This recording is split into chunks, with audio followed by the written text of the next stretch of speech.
அனைவருக்கும் வணக்கம். எனது பேர் ஜானகிராம். நான் விருதுநகர் மாவட்டம் சாத்தூர் வட்டம் வெங்கடாச்சலபுரம் கிராமத்தில் மாலை நேர கல்வி மைய ஆசிரியராக பணி செய்து வருகிறேன்.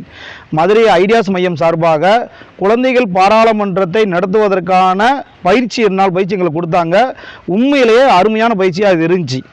ஏன்னா ஒரு குழந்தைகளுக்கான பேசுவதற்கான ஒரு தளத்தை ஏற்படுத்துவதற்கான இந்த வாய்ப்பை இந்த பயிற்சி எங்களுக்கு ஏற்படுத்தி கொடுத்துருக்கு. உண்மையிலே சொல்லணும்னு சொன்னால் சிஆர்சிங்கிற ஒரு சட்டம் அந்த குழந்தைகளுக்கான ஆக்ட் எப்படியெல்லாம் இருக்குங்கிறத என்ன செஞ்சாங்க, அருமையாக சொல்லிக் கொடுத்தாங்க. ஆக்ட் 1லேருந்து 45 வரைக்கும் எப்படியெல்லாம் இருக்குங்கிறத சொல்லிக் கொடுத்தாங்க. அது எங்களுக்கு நிறைய விஷயங்கள் அதில் உள்வாங்க முடிஞ்சிச்சு. இதை தான் நாங்கள் குழந்தைகளுக்கு சொல்லித்தர போகிறோம். இந்த ரைட்ஸை முதல்ல என்ன செய்யணும், சொல்லிக் கொடுக்கணுங்கிறது தான். அம்பேத்கர் சொன்ன அந்த கான்செப்ட் தான், அடிமைக்கு அடிமை என்பதை உணர்த்த வேண்டும்ங்கிறது மாதிரி குழந்தைகளுக்கான உரிமைகளை குழந்தைகளுக்கு என்ன செய்ய வேண்டியது இருக்குது, சொல்லித்தர வேண்டியது இருக்குது. அதை இந்த பயிற்சியில் நான் கற்றுக்கொண்டேன். அதுதான் ரொம்ப முக்கியமாக பார்க்க வேண்டியது இருக்குது. அதே மாதிரி பொறுப்புள்ள மாணவர்களை உருவாகுவதற்கான பயிற்சியாக இது இருந்துச்சு. ஏன்னா அது லீடர்ஷிப்பு எப்படி எடுக்கிறது, திடீர்னு லீடர் ஆகுனா லீடர் ஆக மாட்டாங்க. அப்போ அவங்களுக்கான சில பொறுப்புகள் எப்படி கொடுக்கறது, ஜனநாயகபூர்வமாக கலந்து பேசுகிறது எப்படி, ஜனநாயகபூர்வமாக ஓட்டு போட்டு தங்களுக்கான தலைவர்களை தேர்வு செய்வது எப்படி, அப்படியெல்லாம் என்ன செஞ்சாங்க, எங்களுக்கு எக்ஸ்பிளைன் பண்ணி சொல்லி அருமையாக சொல்லி கொடுத்தாங்க. அது உருவாக்கும் போது இருக்கக்கூடிய பிரச்சனைகள் என்னங்கிறதெல்லாம் கற்றுக்கிட்டோம். அப்போ இதெல்லாம் சேர்ந்து உண்மையிலே ஒரு நல்ல ஒரு ஜனநாயகபூர்வமான ஒரு அமைப்பை குழந்தைகள் பாராளுமன்றம்ங்கிற வழிமுறையில் எங்கள் ஊர்களில் கிராமங்களில் நாம் வசிக்கக்கூடிய சுற்றி இருக்கக்கூடிய கிராமங்களையும் கூட இந்த பயிற்சியை குழந்தைகள் பாராளுமன்றத்தை உருவாக்குவதற்கான வாய்ப்பு எனக்கு கிடைச்சிருக்கு. என் பெயர் லோகராணி.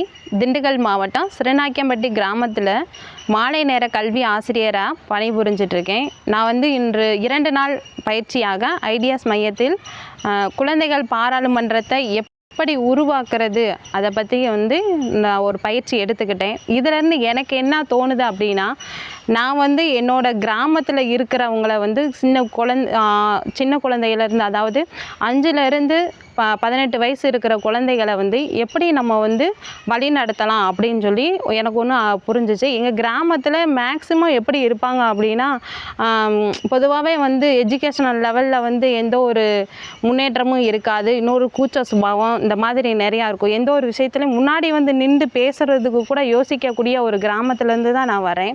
அதனால் நான் இந்த பயிற்சி மூலமாக என்ன தெரிஞ்சுக்கிட்டேன் அப்படின்னா, நம்மளும் போய் ஒரு பாராளுமன்றத்தை அமைச்சிட்டு நம்ம குழந்தைகளை கல்வி மூலமாக முன்னேற்றி கொண்டு போகலாம். அப்போ நான் பாராளுமன்றம் அமைக்கிறப்ப ஒரு 12-13 பேரை அந்த ஒரு குழுவில் அமைச்சிட்டோம் அப்படின்னா, அவரில் ஒவ்வொரு பாட்டாக நான் பிரிச்சுட்டு எப்படி பிரிப்பேன்னா, கல்வி அமைச்சராக ஒரு ஆள், சுகாதாரத்துறை அமைச்சராக ஒருத்தவங்க சட்டத்துறையாக, ஒருத்தவங்க சுற்றுச்சூழலுக்கு, கலைத்துறைக்கு, அப்படி நான் பிரிக்கிறப்ப என்னோட குழந்தை என்ன பண்ணுவாங்க அப்படின்னா, அதில் போய் கல்வியில் யாரெல்லாம் பின்தங்கி இருக்காங்களோ அவங்கெல்லாம் கூட்டிகிட்டு படிக்கிறதுக்கான ஒரு இது இருக்கும். இப்போ கலை அப்படின்னு சொல்லி நாங்கள் ஒரு வச்சோம்னா ஒரு ஃபங்க்ஷன் நடத்தலாம். அதில் மேக்ஸிமம் ஃபங்க்ஷன் நடத்துகிறப்ப அவங்களோட கூச்சம், அவங்களுக்குள்ளே இருக்க நிறைய திறமைகளை வெளியே கொண்டுட்டு வருவாங்க.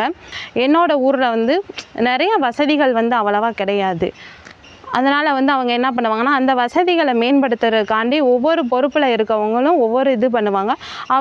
பொறுப்பை எடுத்துகிட்டு அவங்க செய்கிறப்ப அதுக்கான தலைவர்களோ அதை நாங்கள் ஊக்கப்படுத்தினா, நான் ஒரு முன்னாடி நின்று நீங்கள் போய் இந்த மாதிரி ஊராட்சி தலைவர், கவுன்சிலர் இவங்களை பார்த்து இந்த மாதிரி செஞ்சீங்க அப்படின்னா உங்களுக்கு மேக்ஸிமம் நிறையா ஒரு கிடைக்க வேண்டிய அடிப்படை தேவைகள் நம்மளுக்கு நிறைவாக கிடைச்சிரும் அப்படின்ற நம்பிக்கை இருக்குது.